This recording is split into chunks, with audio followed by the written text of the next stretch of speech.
Okay folks, here we go. I try to get it through to you in one big rush. Yesterday I bought this Behringer X32 and the reason for that was I have all this here, you see? It's quite a little project studio and especially the modular here has so many outputs and innovation and all these things. So I thought by myself, well, I need a mixer, and first mixer I had was this little analog mixer. But then I thought, okay, they have a bargain right now. This mixer is very cheap in Germany now. It's about 15.99 euros compared to what it was when we started a couple of years ago with this mixer. So I thought give it a try, and the reason was that there is also a USB card inside and you can record with it. So I bought it and it gave me a couple of hours, and now I'm going to show you what I found out, and maybe it's very useful for you. You don't have to get through with this, and maybe some questions you have might be answered. It's not a tutorial on the X32. There are brilliant people out there who know it much better than me, but mostly it's front of house instructions, and I use it in a little studio. And maybe this is the answer to your question. Does it make sense to use it in my little studio? So what do we have here? There's a mixer. I put it up and it's got 32 inputs on the back, and that was the first thing I had to think about. This is XLR, and these things don't have XLR like the Novation and my modular doesn't have. So the first question was, can I go from TRS into XLR directly with a line signal? And they say it's possible, you can do that, but you have to be very careful with the gain in the different channels. And don't you ever, when you do go TRS on XLR, don't you ever put the phantom power on the 48 volts. This might spoil the channel or whatever. They say it's possible, but I would not do that. So what to do? You can buy these snakes that Behringer offers. You can buy 16 channel snakes to this AES 50, or there are some digital outputs on the back you can use. It's Ethernet like, Cat5 like. There are different possibilities, but they're expensive, and I don't have this big budget because I need it for my modular. So I thought, what to do? Can I do something that's not so expensive? And I found, okay, this is XLR, this is TRS, and then I bought the Behringer Ultra DI Pro. It was about 79 euros over here, and it's 8 outputs, and for the 8 modules here that I might use on that and this Novation, it's might be appropriate. And on the back I bought a multi-core, and it was 8 out, 8 in XLR. It's one multi-core, and believe it or not, it's only 24 bucks. So all in all, I've spent about 110 euros on 8 DI signals coming through XLR into this X32. That's not so much, but there's also the auxiliary inputs on the back of it. You can also put a line signal in there on the back of the X32. So you can also use the aux channels. What do I have now? I have this channels 1 to 16, and you see there's already some signals coming in. And on the aux I have additionally things like something from the DAW. That's my Cubase. I'm going to show you that later on. So let's start with the channel 1, 2 and this here. So this whole thing goes into the Behringer. And you see I have this TRS little here, and from the modular mini TRS I go in here, and everything is rounded. And on the channel I made some nice scribbles that I can remember what is it. And the first 2 channels are stereo, and this is definitely the Novation Peak. So on the other channels I have the Morphogene. It has 2 outputs going into the Ultra DI, and on the back via multi-core going into the X32. And here comes the Morphogene. And while it's running in the channel, it's rhythmically. I use Euclidean cycles. I use Nano2 Pro. I use some depth modules. I can go and can change it. Tip top.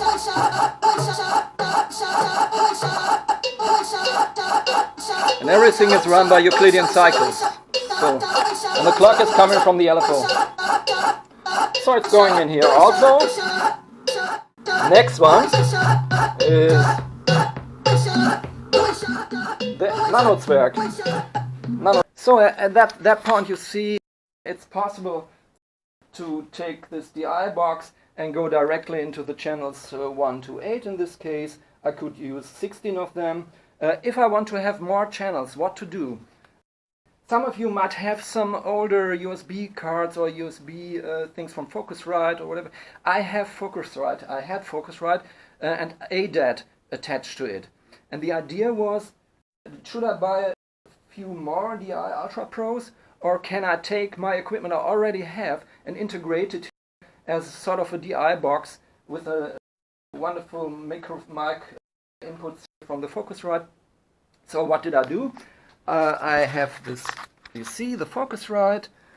It's a Scarlett 18i20, and on the back there is an ADAT, and I bought this Behringer Ultra Gain Digital, and you can configure this two tools via a software on the computer by Focusrite so that it works standalone. So configure it once in Cubase with the outputs and inputs, and then on the back, of course, you have to route it again with the multi-core into the X32.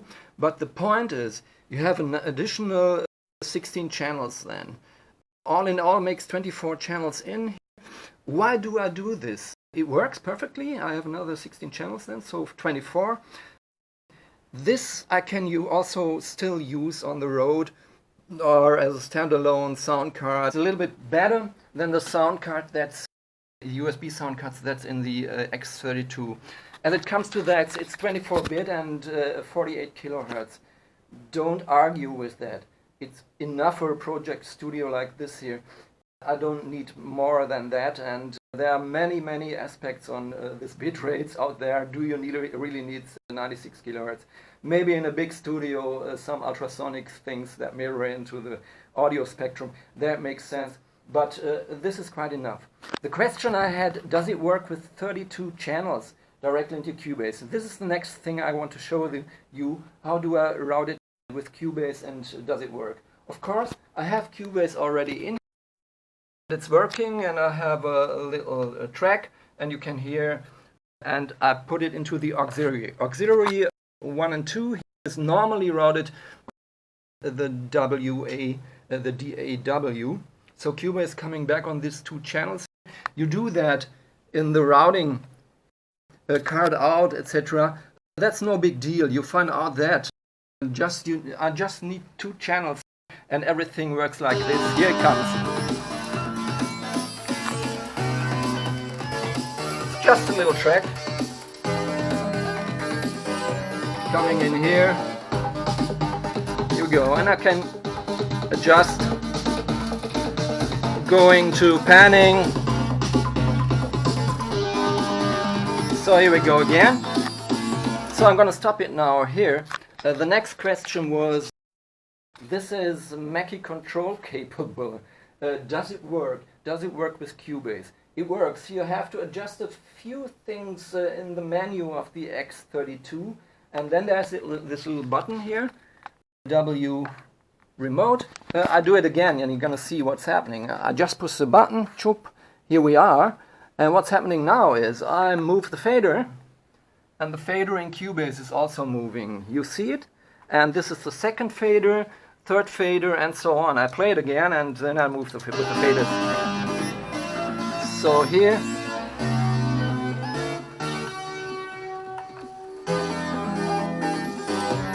comes the drums. Perfect, it worked. The next thing I thought, yeah, how do I do this in Cubase? Just one hint, you do this of course in the studio menu of Cubase and go into adjustments and take Mackie control. It works out of the box. What's working out of the box if you choose Mackie control is, let me show you, fader, mute, and solo. fade and mute and solo works right out of the box. But what about panning? So as it comes to panning, I found out you have this groups in X32. If you take in the DAW Remote mode, you take group, and once you push this button, you see bank. This is the first thing you can change. If I have more than 8 faders, it's always in 8 blocks. 8 faders, I want to go to fader 9 to 16. I just choose the next bank, and immediately you see the faders start at number 9. This is one point that I easily found out. The other point, I made some adjustments to this knobs, assign knobs. It's also organized in banks, and you have 4 assign knobs. When you start in bank A, the first assign knob is the panning of the first fader. I go back to the beginning, first fader, you see, and now there's the panning, and now I move this, and you see it's moving here. So I put it on solo, and you're going to hear what's happening. I start it again, here, loud, muted, demuted, and we go back, and I can do some, you don't hear it because this is not stereo what I'm doing here. It's working. So this is really cool. All in all, I have, in the end, I have 32 inputs and can also use the auxiliary inputs. The auxiliaries are no problem at all. I can pull in whatever I want, even a line signal. I have this Helicon voice live down here. I go directly into the auxiliary on guitar, or I also have this drum set that I can play the playback from Cubase and use the drum set. This is great. I don't have to fumble around with all this shit here that was unnerving me all over these years. So it's wonderful to have this big mixer, but this is not the end of it. I can also route this analog stuff many channels via Ultra DI Pro, or even my Behringer ADAT and Focusrite Scarlett 18i20 Mark II also into it. So all the channels are really coming into this mixer. In the end, I also can reroute everything when I record it into Cubase. You can go into this setup here and into the routing and take your card ins. It's also possible to replay the 32 channels from Cubase into here. One thing I found out, you have to be very careful. I thought, no, USB 2, that's not working with 32 channels. It does, and the latency is quite nice. But as soon as you detach your notebook or your PC, and PC is normally not, but if you use a notebook like me, and you detach it from electricity, from power, it doesn't work. You have bad cracks. You have a latency of 80 milliseconds and more. Nothing works. And I really went crazy over that. I was into many forums, and many people seem to have this problem and don't realize it's normally not a problem to use hubs. First of all, this must be powered. It must be externally powered, the whole thing. And better is when you use USB hubs, they should be active. Yeah, I have 2 USB hubs, and it's really also working via USB hub. You don't have to attach the X32 directly to the notebook. It's working. That's one thing I found out. Also on 32 channels, and playing it back into Cubase, it's really working. I didn't expect this because I knew that even the Focusrite has got very nice drivers with 32 channels. You might have some problems, but it's working. If it does not work, you might extend it to a Dante system, AudioNet Dante. In my job, I normally have to cope with bigger systems, and we have Dante, and that's one of the reasons why I might buy this there as a monitor mixer. You have this card possibilities on the back. Put in a Dante, and the Dante can go directly into a notebook, but I presume it doesn't work when your notebook hasn't got a PCI or Ethernet on the main board. If you use an USB Ethernet connector, and many Ultrabooks today have, or a Mac iBook or so, I would presume that it doesn't work stable, and it doesn't really make sense, except that Dante is quite nice with the matrix and routing. Like this is also a matrix routing possibility, but for that I would use a desktop dedicated audio PC with a PCI card, Ethernet, and then you can use Dante, and on the other Dante port you can go to the monitoring systems or whatever is Dante capable in your surrounding if you're working in a big studio. Okay, in the end I found out in a couple of hours. I was skeptical because I had Behringer stuff 20 years ago and I had some problems with it. But this seems to work stable. I was very surprised by the sound card. It's also working quite stable in a way, and the best thing is I have all this stuff here. I don't have to crawl around and attach cables and detach and go via mixes and don't understand what's going on. There's one thing in the middle and there everything goes in, and it's capable of doing this.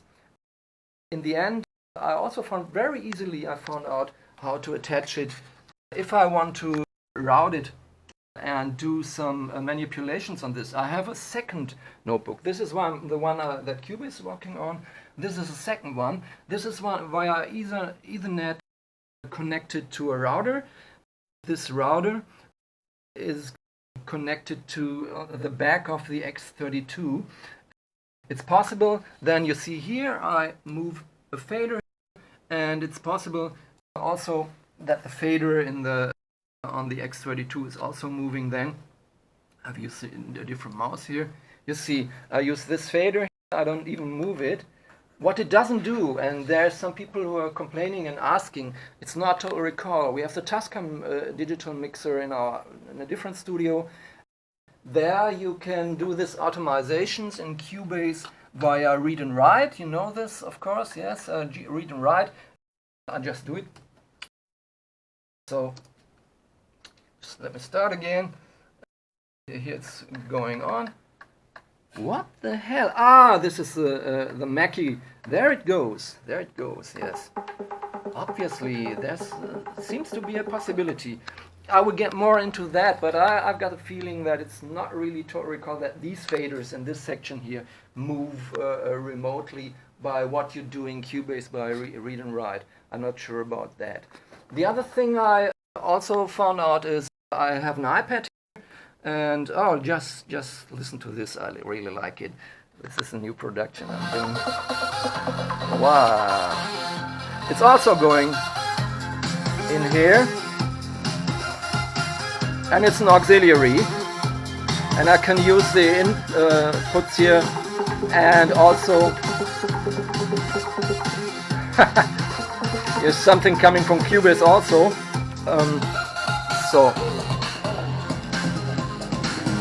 So also for live situations, if you do some DJing, it's very nice. But what I wanted to say you, I can go out of Launchpad. You can go also into the routing here, and you have the XR running on here also, and it's connecting via internet the IP number. You can run around also in the studio, everything together with Cubase remote control on the iPad. You're free to go anywhere into the next room. So presumably you have a digital snake via a Cat5 cable, 16 channels running into the other studio. You can have a webcam on one iPad, on the other you do this Cubase thing, and on another one you can remote control the X32. And that's for persons like me. I'd like to do everything on my own, but I want to be flexible, and then I'm a producer, I'm the operator of the mixer here and the operator of the DAW, and everything is coming into one room and everything is remote control.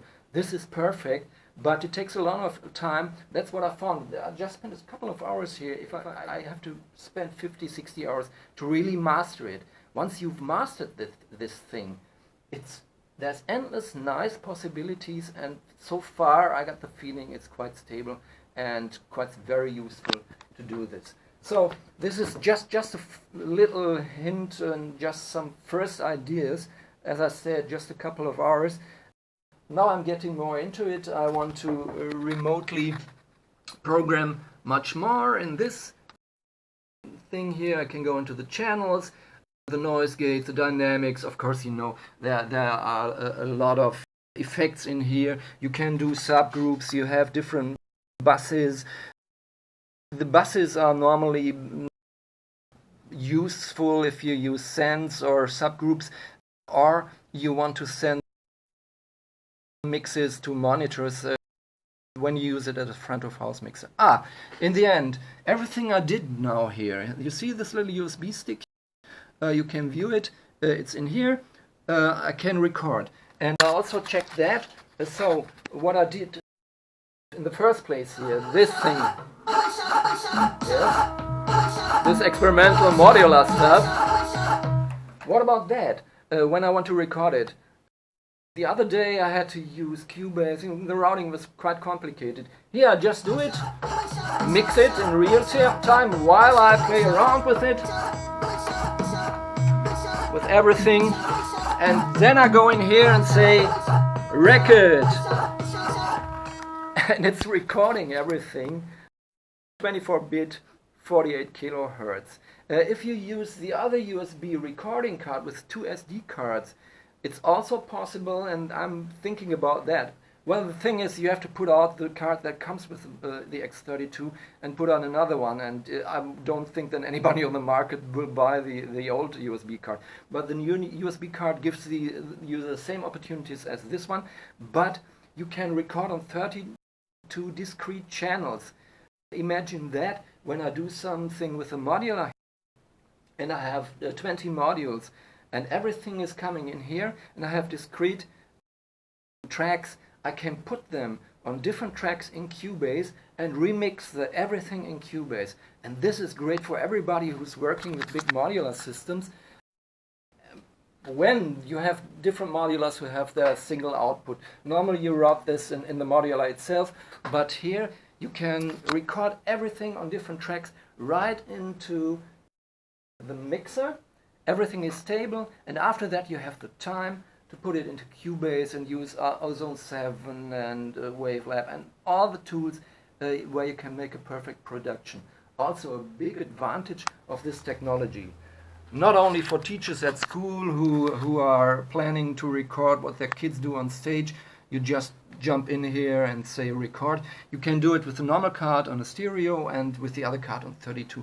I think it's $490 or something like that. There's another card, not from Behringer also. I don't know how stable it is, but I would give that a try later on when I work more with this and find it's really stable and everything works. So did I forget something? No, the rest you will find anywhere on the web by other people who get more into this. I hope it was a little bit helpful for you. If you have something like me, you have some synth and all this stuff. Also as guitars, here you see I can go into guitar and this many channels, an old ARP Odyssey over there. So with this is my new tool. I really like to do this, and I hope I will do nice productions with it. And maybe some mistakes in here, just a couple of hours, but maybe also a little bit helpful for you. Just one big rush to do this here. Wow, it's possible to do this and that, and 3 cameras and everything. You see, give it a try. Good luck.